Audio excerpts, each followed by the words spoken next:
Hey guys, it's Carter with the Real Kids Fishing, and in this video I'm going to be doing my top 7 winter baits. Alright, let's get started. Starting off, we have the Ned rig, you can see there, and I have two different Ned rigs. This one is rigged with I think that's a 3/8 ounce jig head, and I'm not sure what this one is. This one is a lot lighter. The heavier one is for if you're trying to get real deep in a pond or real far out there to the center of the pond. This is the one I throw the most. Is a heavier jig head on it because I'm trying to get out to the center of the pond and deeper in the middle of the pond. And the second one has a lighter jig head on it for fishing up by the shore or not as deep of water. Alright, see, the second lure is a jig.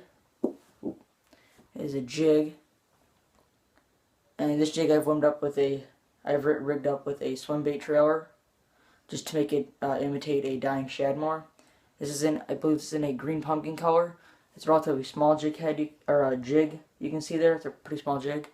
The reason I chose a smaller jig is because the bite is really slowing down on the fish, and they're going to be going for a little bit smaller stuff. Then I have another type of jig, which is a hair jig. You can see I have a hair jig there with the jig head on there. This one I don't really throw as often. I prefer throwing a normal jig or a Ned rig, but this one will also work too, pretty good. The next bait is a spinner bait, and again I have another smaller spinner bait for the same reason as the jig. This is a Strike King Mini. I believe it's a Mini Pro, and it's a black and blue with a chartreuse trailer. This is one I'll also throw. I'll throw this one or the jig is probably the top two. The next bait is a underspin with a curly tail grub on there. And you don't want to be reeling this very fast. I know a lot of you crappie anglers would know what an underspin is, but some of you bass fishermen may not.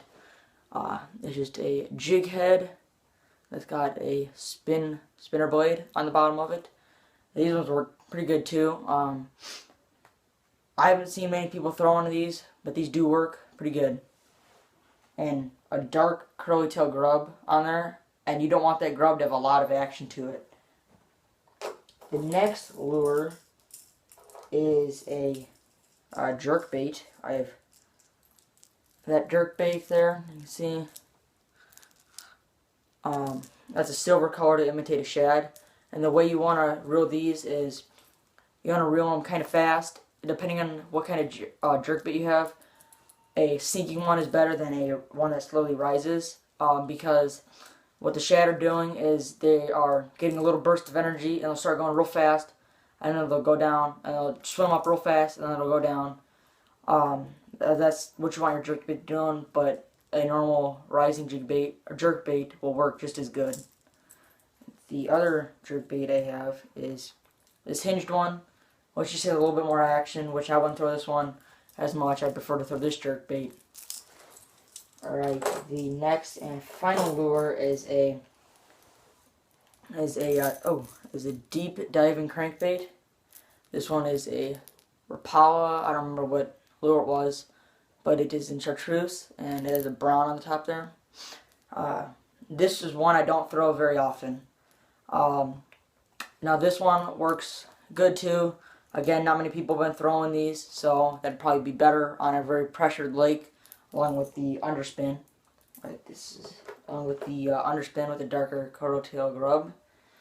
The deep dive crankbait, the way you want to be reeling this is, say you're fishing 6 feet of water, then you want to get a crankbait that dives 8 to 10 feet. So when you reel it real fast, it will hit the rocks.